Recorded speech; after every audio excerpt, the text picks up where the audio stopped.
पांडुकुल भूषण, उत्तरानंदन, नीति निपुण महाराज परीक्षित राजसभा में पधार रहे हैं।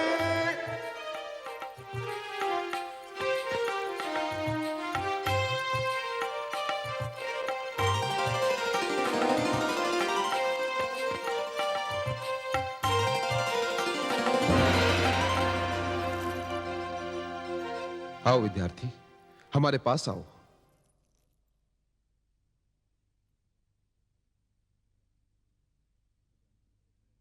विद्यार्थी, ये लो स्वर्ण कुंडल। अपनी गुरुदक्षिणा देकर अपना कर्तव्य पूर्ण करो। महाराज, आपने ये कुंडल देकर मुझे एक बड़े ऋण से मुक्ति तो दिला दी, परंतु आपका ये उपकार सदैव ही मेरे जीवन पर रहेगा। मैं इस योग्य नहीं हूं कि आपका ये ऋण उतार सकूं। एक ही प्रार्थना है आपसे मेरी, मुझे आजीवन अपनी सेवा करने का अवसर देकर एक और उपकार कर दीजिए मेरे जीवन पर। नहीं विद्यार्थी, ये उपकार नहीं, ये तो हमारा कर्तव्य था। विद्यार्थी सदैव हमें प्रिय रहे हैं और इनकी सहायता करके हमें बहुत आनंद प्राप्त होता है। धन्यवाद महाराज, अब आज्ञा दीजिए। हाँ विद्यार्थी, तुम जा सकते हो।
महाराज।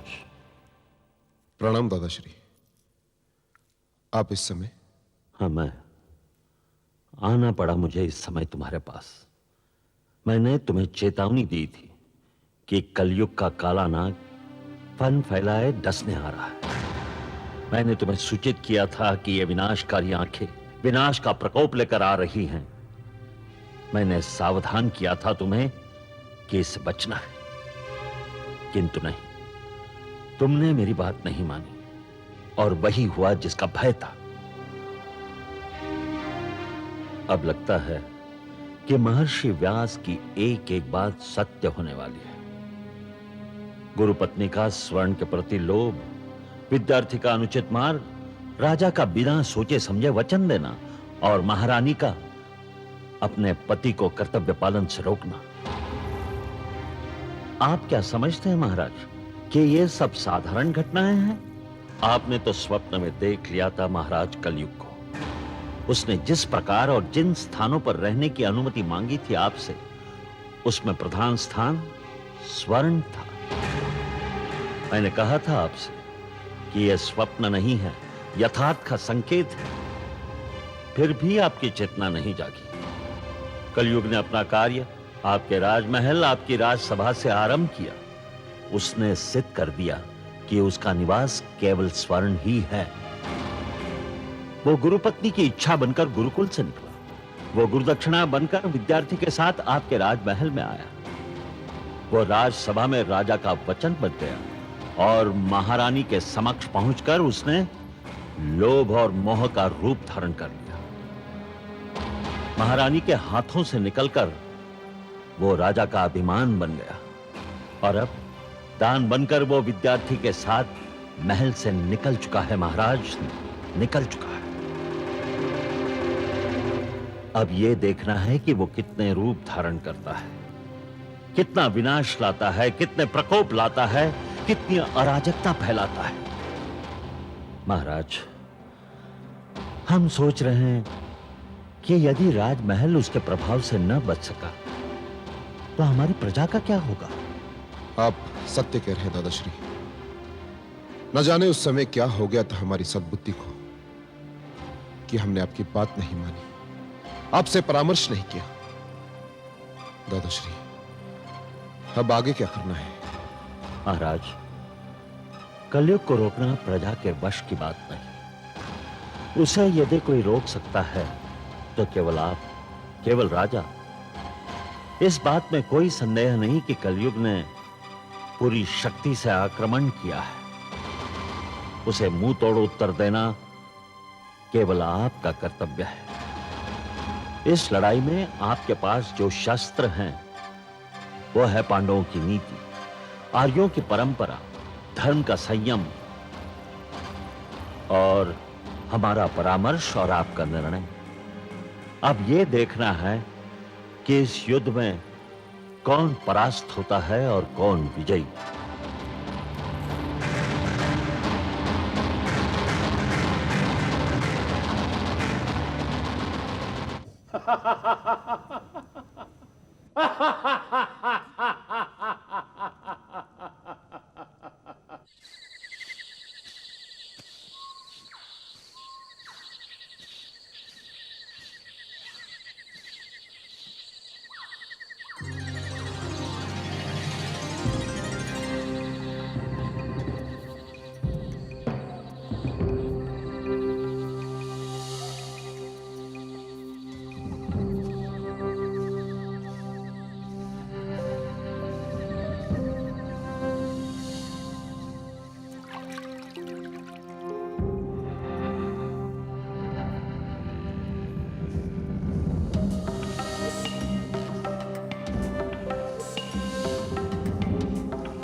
रुक जाओ!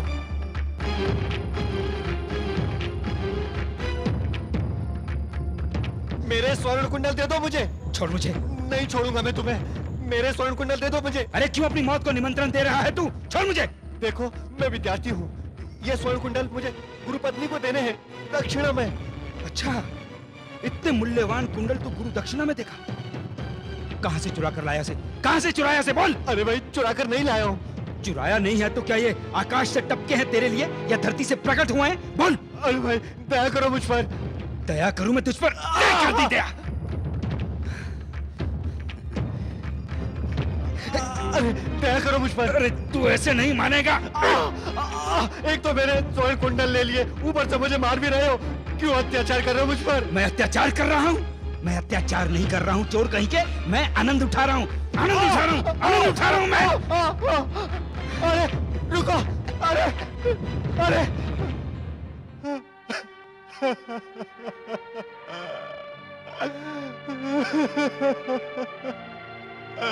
हे ईश्वर, बिना गुरु दक्षिणा के मेरी विद्या पूर्ण कैसे होगी?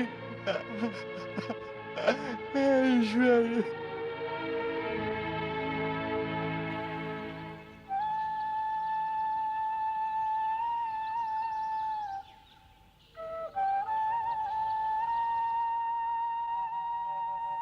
मनसा, मनसा,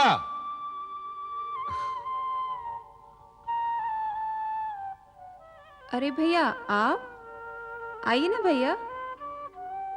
क्या बात है भैया? अरे मनसा, मेरी पुत्री मोहिनी कहाँ है? मोहिनी? वो दिन भर घर में रहती कहाँ है भैया? वो तो वन में ही घूमा फिरा करती है। ना उसे खाने पीने की कोई सुध है और ना ही किसी और बात की चिंता। अरे उसे चिंता करने की आवश्यकता ही क्या है? ये उसके खेलने कूदने के दिन हैं, खेलने दो। हाँ भैया, पर इस प्रकार किसी भी युवती का अकेले वन में घूमना फिरना अच्छी बात नहीं है। इसमें बुरा क्या है? कोई क्या कर लेगा मेरी पुत्री का? बस आपके इसी लाड प्यार ने उसको इतना बिगाड़ दिया है। अब मुझे दोष क्यों देती है? ये तेरे लाड प्यार का परिणाम है जिसने उसे सर पर चढ़ा रखा है।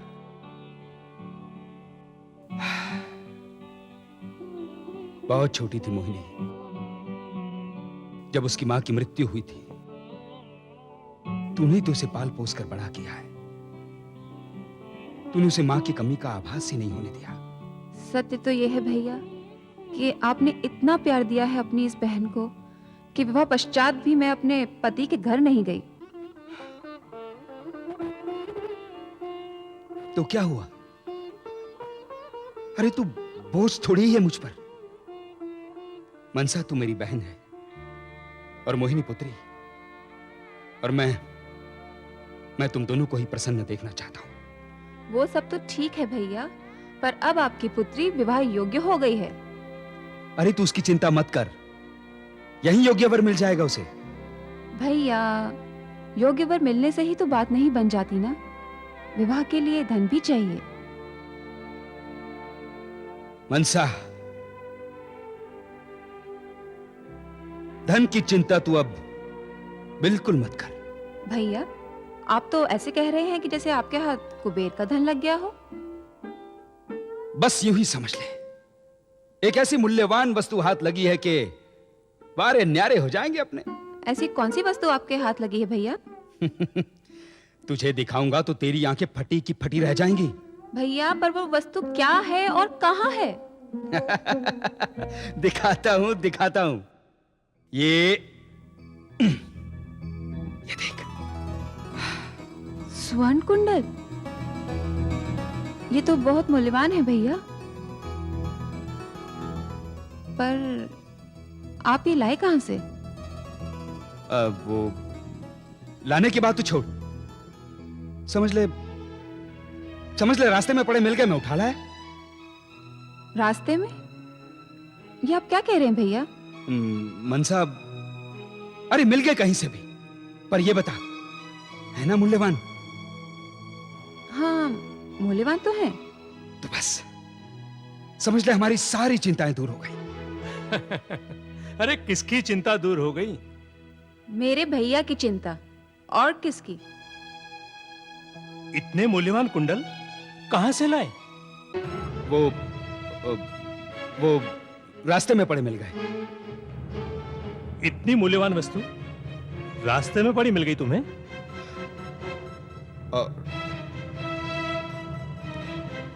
और नहीं तो क्या? मैं नहीं मानता, मुझे तो संदेह है। संदेह? तो क्या भैया कहीं से चोरी करके लाए हैं? यदि इसने ऐसा किया है तो ये अच्छी बात नहीं है। मनसा, सुन ली इनकी बातें? जब भी आते हैं बस जली कटी सुनाते हैं। मैंने झूठ थोड़े ही बोला है। अब तू ही बात कर इनसे, मैं जा रहा हूं। भैया, मैं पूछती हूँ, तुम्हें क्या मिला मेरे भैया का हृदय दुखाकर? मैंने उसका हृदय नहीं दुखाया मनसा, मैंने तो बस एक बात पूछी थी। इस प्रकार पूछी जाती है बात? मुझसे विवाह करके तो तुमने मुझे कोई सुख दिया नहीं। भैया के घर में बैठकर खाते हो, ना तो कोई परिश्रम करते हो, ना ही कुछ कमा के लेकर आते हो। जिसका दिया खा रहे हो उसी की बुराई करते हो। नहीं मनसा, नहीं, मैं उसका दिया हुआ नहीं खाता हूँ। मैं तो भिक्षा मांगकर अपना पेट पालता हूँ। मांग के ही खाते हो ना? नहीं मनसा, इसे मांगना नहीं कहते। हम ऋषि हैं, जग कल्याण के लिए हमारा जन्म हुआ है।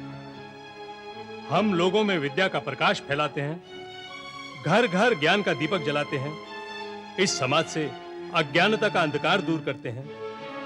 तब जाकर लोग अपना कर्तव्य समझते हैं हमारा भरण पोषण करना। हाँ, स्वयं तो जीवन भर भिक्षा मांगते रहे। एक पुत्र है हमारा, उसे भी स्वयं की भांति ऋषि बनाकर आश्रम भेज दिया। वो भी भिक्षा मांगकर जीवन यापन कर लेगा। मेरे तो कर्म ही फूटे थे कि मैंने तुमसे विवाह किया। ना तो पत्नी का सुख मिला और ना ही माँ का।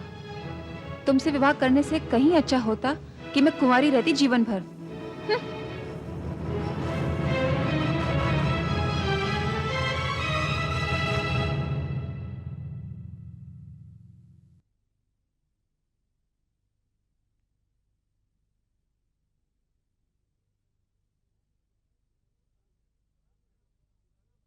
प्रणाम सेठ जी। प्रणाम प्रणाम। आओ मुखिया, बिराजो।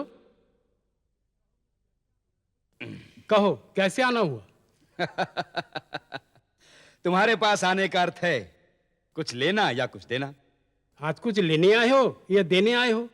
लेने भी आया हूं और देने भी आया हूं। अर्थात? कुछ नहीं कुछ नहीं, मेरे पास कुंडल है, बेचना है उन्हें।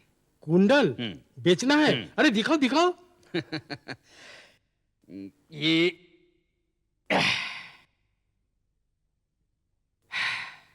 ये लो।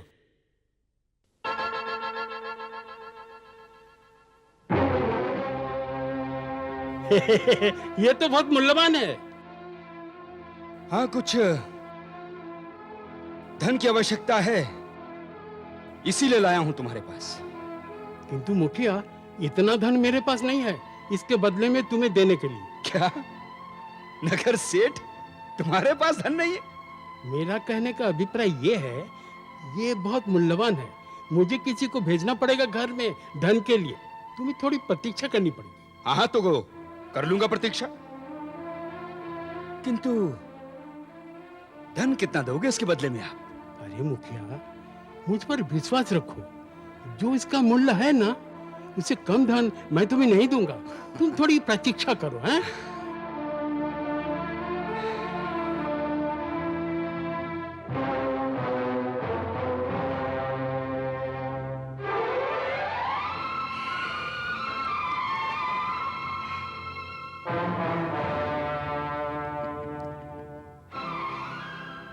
मुखिया, घर में कोई मंगल कार्य होने वाला है जिसके लिए तुम ये मूल्यवान स्वर्ण कुंडल बेचना चाहते हो? नहीं नहीं, ऐसी तो कोई बात नहीं। बात कैसे नहीं है? तुम्हारी पुत्री बड़ी हो गई है, उसके विवाह की चिंता होगी तुम्हें। हाँ, चिंता तो है, बस जैसे योग्य वर मिल जाए तो कर दूंगा उसका विवाह। योग्य वर माने तुम्हारे जैसा? हाँ हाँ, मेरे जैसा।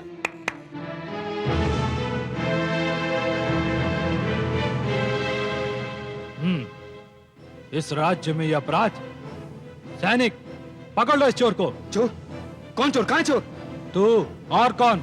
ये स्वर्ण कुंडल चुराए हैं तूने? ये क्या कह रहे हैं आप सैनिक जी? ये स्वर्ण कुंडल तो मेरे हैं। ये नगर सेठ झूठ बोलता है। ये नगर सेठ झूठ बोलता है और तू सच। इसका पता तो महाराज परीक्षित के सामने जाने के पश्चात ही लग जाएगा। चल। नहीं, मैंने कोई चोरी नहीं की है, ये कुंडल मेरे हैं। सीधी तरह चलता है, नहीं तो मारते हुए ले जाऊंगा। सैनिक, पकड़ लो इसे।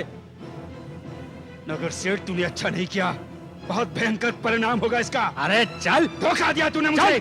छल किया मेरे साथ। चल सीधे। नहीं छोड़ूंगा मैं, नहीं छोड़ूंगा तुझे।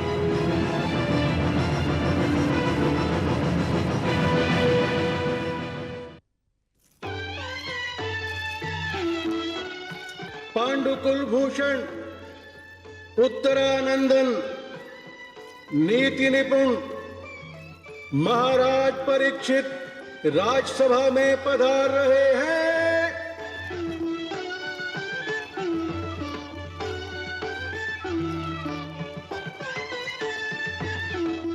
प्रणाम दादाश्री। आयुष्मान भव, यशस्वी भव, सौभाग्यवती भव। विराजमान हो महाराज, विराजमान।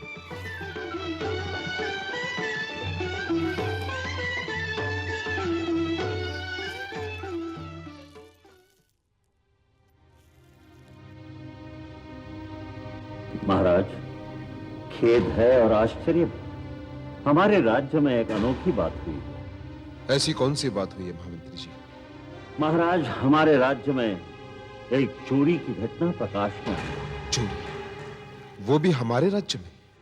हाँ महाराज। महामंत्री जी, जब से हमने राज सिंहासन संभाला है, तब से चोरी की एक घटना पहली बार हमारे कानों ने सुनी है। चोर को हमारे सामने प्रस्तुत किया जाए। जो आज्ञा महाराज। चोर को राजसभा में प्रस्तुत किया जाए।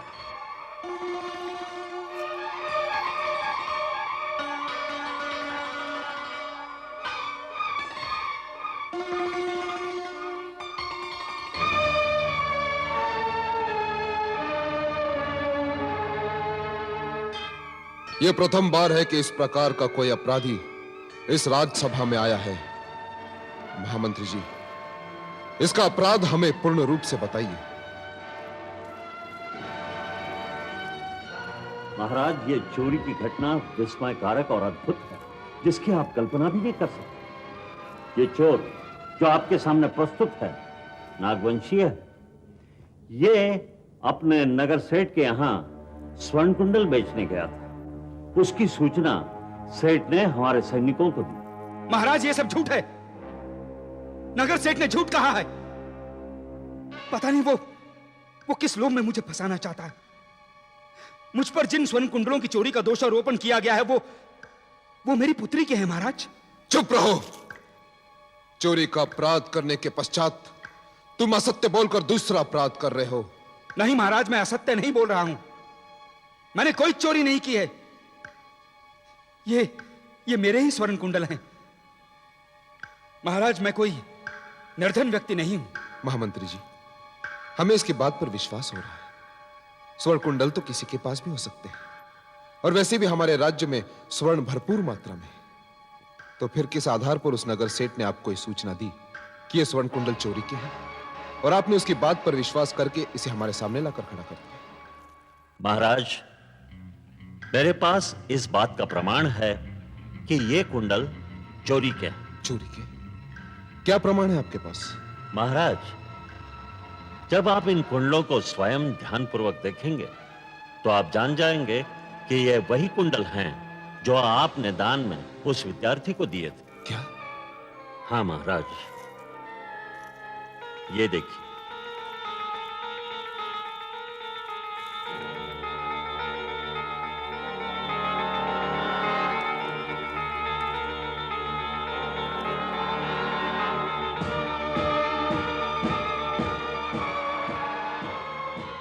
नहीं महाराज, महामंत्री जी इन स्वर्ण कुंडलों को महारानी जी का बताकर मेरे साथ अन्याय कर रहे हैं, और ये मेरा अपमान है महाराज। चुप रहो। जी में आता है कि तुम्हारी जीभ कटवा दूं, जैसे तुम असत्य पे असत्य बोले जा रहे हो। और तुम्हारा इतना साहस कि तुम हमारे सामने हमारे दादाश्री को झूठा कह रहे हो। निसंदेह ये स्वर्ण कुंडल महारानी के हैं। ये बताओ कि ये कुंडल तुम्हें कहां से मिले, और अब यदि तुमने झूठ बोलने की चेष्टा की तो जिस जीभ से तुम झूठ बोल रहे हो वो तुम्हारे मुख में नहीं रहेगी।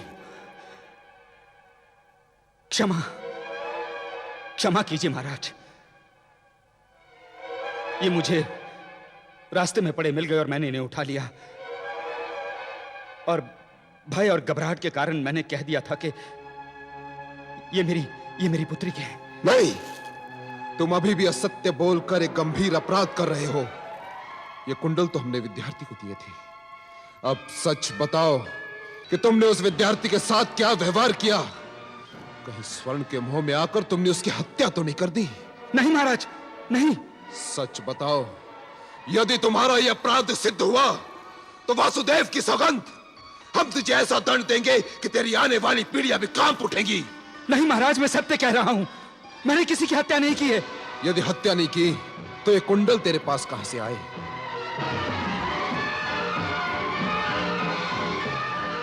महाराज की जय हो। क्या बात है?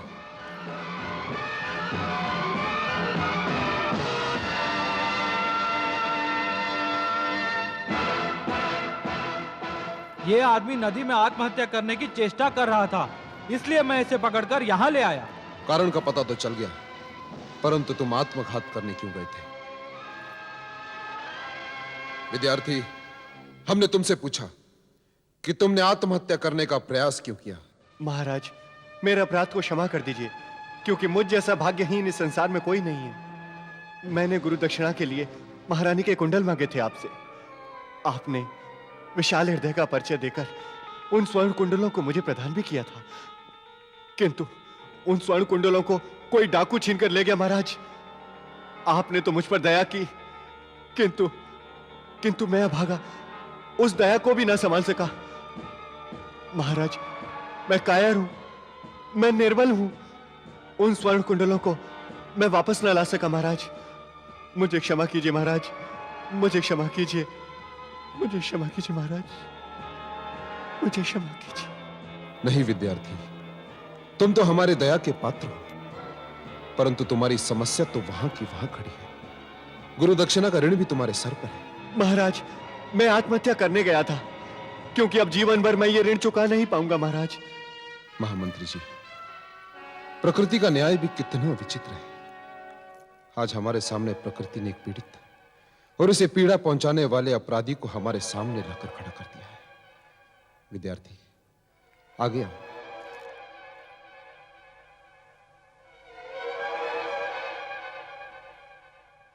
ध्यान से देखो इस व्यक्ति को। क्या तुम इसे पहचानते हो? बताओ।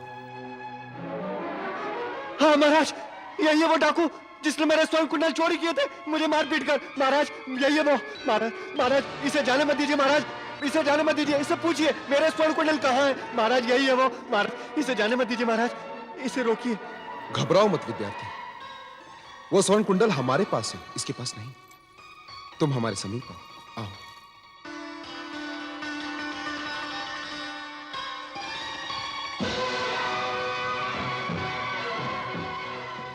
ये लो अपनी समस्या का समाधान। इसे गुरुपत्नी को देखकर तुम ऋण मुक्त हो जाओगे, परंतु अब की बार इसे संभाल कर लेके जाना, कहीं कोई डाकू इसे फिर से छीन ना ले। महाराज, यदि अब ऐसा हुआ तो मैं नहीं, मेरा शव आएगा आपके पास। नहीं विद्यार्थी, अब की बार ऐसा नहीं होगा, क्योंकि हम जानते हैं कि चोरी की यह प्रथम और अंतिम घटना थी हमारे राज्य में। तुम निर्भय होकर जाओ।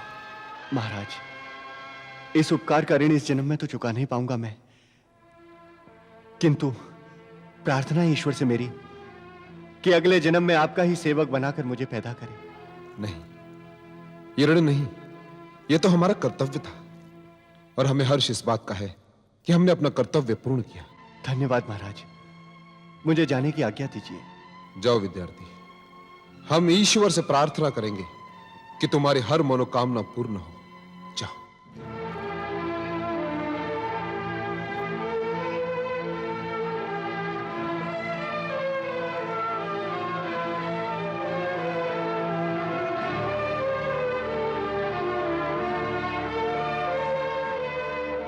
अपराधी, हमारे राज्य में इस प्रकार का अपराध हमारे सामने इससे पहले कभी नहीं आया।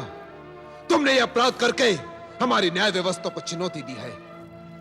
इस अपराध का दंड हम तुझे स्वयं देंगे, और इस अपराध का दंड यह है कि हम तेरे दोनों हाथ तेरे शरीर से अलग कर दें। क्षमा कीजिए महाराज, मेरा अपराध क्षमा कीजिए। नहीं कर सकता मैं तुझे क्षमा, नहीं कर सकता। मैं कलयुग को इस तरह से नहीं आने दूंगा अपने राज्य में। दया कीजिए महाराज, मुझ पर दया कीजिए। सैनिकों, पकड़ लो इसके दोनों हाथ।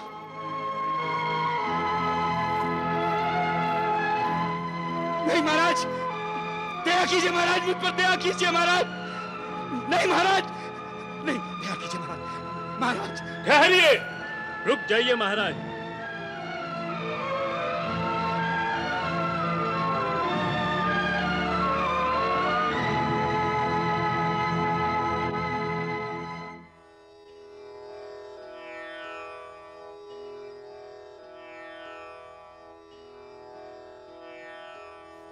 महाराज, मेरे इस अपराध को क्षमा करें कि मैं बिना अनुमति राजसभा में आ गया, किंतु मैं विवश था। अनुमति मांगने का समय नहीं था मेरे पास। कौन है आप और क्या चाहते हैं? महाराज, मैं ऋषि जर हूं। हम ऋषियों का आदर करते हैं, परंतु आपका इस अपराधी से क्या संबंध है? राजन, ये मेरी पत्नी का भाई है। क्या आप जानते हैं कि इसने कितना बड़ा अपराध किया है? महाराज, मैं जानता हूं इसके अपराध को, और यह भी जानता हूं कि ये आपकी दया के योग्य नहीं है, किंतु महाराज, आप इसे क्षमा करें।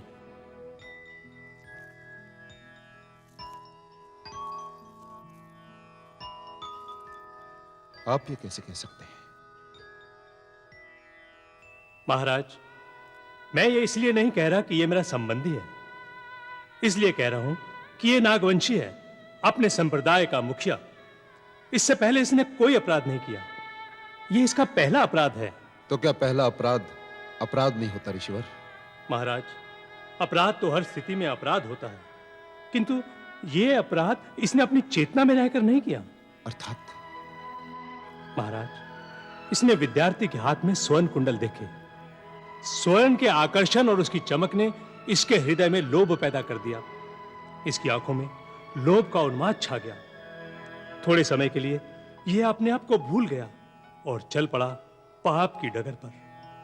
इसके हाथ अपने नियंत्रण में नहीं रहे और वो अपराध कर बैठा जिसका दंड निश्चित है। महाराज, ये दोष केवल इसका नहीं है। तो फिर दोष किसका है ऋषिवर? दोष स्वर्ण का भी है, जिसके आकर्षण और चमक ने इसे अपनी ओर खींचा।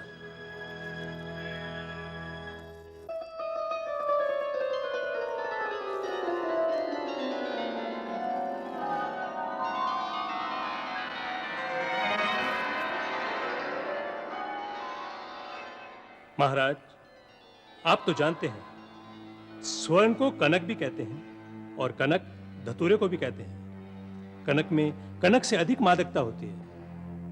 एक कनक को खाने से मनुष्य पागल उठता है, किंतु इस कनक को तो देखने भर से पागल उठता है।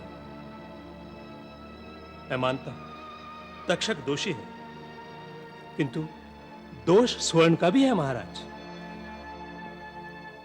मेरी आपसे विनती है महाराज कि इसके प्रथम अपराध को इसकी अज्ञानता समझकर क्षमा कर दिया जाए।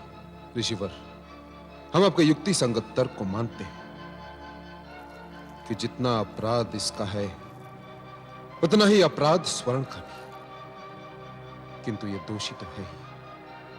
परंतु हम इसे क्षमा करते हैं क्योंकि आप एक ऋषि हैं और इस राज्य सभा में पहली बार किसी ऋषि ने आकर किसी के लिए क्षमादान मांगा है। हम आपको रिक्त हाथों वापस नहीं भेज सकते। हम इसे मुक्त करते हैं, परंतु ऋषिवर, यह दंड का अधिकारी है। अभी आपका उत्तरदायित्व है कि आप इसे क्या उचित दंड देते हैं। महाराज, आप विश्वास रखें, मैं दूंगा इसे दंड। तब आप इसे ले जा सकते हैं। प्रणाम कर महाराज को मूर्ख, इन्होंने तेरा अपराध क्षमा कर दिया। प्रणाम महाराज।